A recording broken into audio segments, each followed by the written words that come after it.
The Assistant Minister. Thank you, Mr Deputy Speaker. As a government and as a country, we must do everything in our power to support Australia's servicemen and women, veterans and their families. The Coalition's Fair and Equitable 2017 budget supports Australia's veteran community. This Budget Measures Bill, a bill welcomed by the veteran community, will implement 3 of the government's 2017 budget announcements for their community. Specifically, this bill will provide medical treatment for all conditions to Australian participants of the British nuclear tests and Australian veterans of the British Commonwealth Occupation Force. This is a welcome measure, as the long-standing provisions within the Veterans Entitlements Act 1986 had no scope for the participants to be granted treatment for all conditions based on the nature of this service alone. This amendment, however, will provide full treatment for all conditions to those who participate in the British nuclear testing program in Australia at Maralinga. It also seeks to include those veterans who served as part of the BCOF who took part in the occupation of Japan immediately after the Second World War.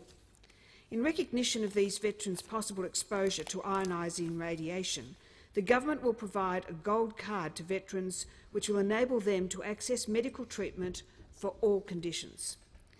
A local constituent, a retired serviceman in his late 80s, telephoned my office just after the 2017 budget announcement and was incredibly grateful that he was finally getting access to a DVA gold card.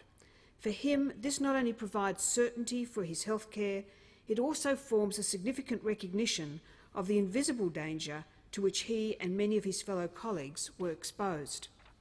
I must also note that this measure includes a number of civilians who are in the same vicinity as these tests.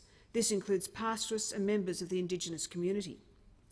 Mr Deputy Speaker, the second measure of this bill amends the current outdated work history restrictions for the special and intermediate rates of disability pension to better reflect working norms. The special rate of pension was designed for severely disabled veterans of a relatively young age who could never go back to work and could never hope to support themselves or their families, or put away money for their retirement. On the other hand, the intermediate rate of pension was designed for veterans who can only work on a part-time basis due to a service-related disability. The changes proposed in this measure remove the current requirement for claimants 65 years or older to have worked for 10 years in the same profession. This further beneficial measure for veterans will now mean that they would require a period of 10 continuous years of work in any field or vocation prior to an application for the special or intermediate rates of disability pension. The last schedule of this bill will enable early access to rehabilitation through a pilot program by inserting instrument-making powers into the Safety, Rehabilitation and Compensation Defence-Related Claims Act 1988 and the Military Rehabilitation and Compensation Act 2004. This would enable the Military Rehabilitation and Compensation Commission to determine a class of persons eligible to participate in an early access to rehabilitation pilot program. Presently, rehabilitation can only be provided once liability has been determined, a matter which can take months to resolve. A 6-month pilot program providing early access to rehabilitation to 100 participants will be undertaken in the 17-18 financial year. Just like the Coalition's determination to ensure our defence personnel seek early intervention for mental health conditions for positive outcomes, so too are we determined to ensure early access to rehabilitation. Early access will facilitate the individuals partaking in economic activities with all of the ensuing benefits of work and recovery. This participation in economic activity will also assist in minimising the ongoing effects of injury and illness and promotes recovery and well-being. Currently, veterans and ADF members with eligibility under CIRCA or the MERCA have to wait until their initial liability claim is accepted before they can access rehabilitation services. Assessing a claim typically takes around 4 months, and for complex cases it can take even longer. Mr Deputy Speaker, as those of us from defence families know, the war does not stop on the battlefield. In most instances, and cases may vary by individual, defence personnel exhibit some form of post-deployment challenge. Whether it is a change in sleep patterns, reclusion, in more serious cases we see violence and substance and alcohol abuse.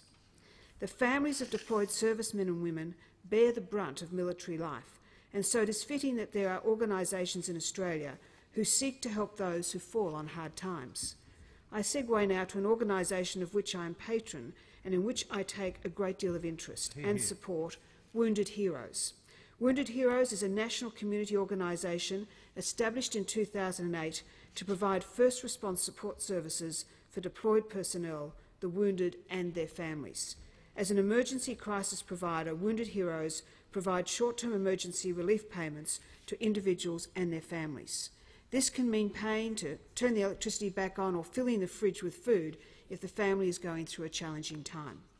Through my contact with the CEO of Wounded Heroes, Mr Martin Shaw, and their president, Jim Shapcock, I've been told that a lot of emergency response support goes to sufferers of PTSD. PTSD does not rest solely with the wounded hero. It also affects smaller heroes, the children, who, as I mentioned, so often bear the brunt of post-deployment issues. I mention Exercise Stone Pillow to demonstrate the dedication of Army Corporal Eleanor Rowland, who established the cause in 2013 when she recognised the need for a better understanding of the issue of homelessness within the Australian veteran community. This exercise also raises vital funds for organisations which provide housing and support to homeless veterans and their families. I commend Wounded Heroes for their continued campaign to care for Australian Defence personnel and their families. To ensure the benefits of this bill are reaped by the veterans community, the timely passage of this bill is critical. These beneficial measures should be supported by all in this House. I am proud to be part of this coalition government, which has invested an additional $350 million in the 2017 budget to support veterans. Mr Deputy Speaker, I place on record my appreciation and praise for the efforts of our Defence Force and indeed former, current and future personnel for their service. I commend this bill to the House. Thank the member for Ryan and Assistant Minister. The question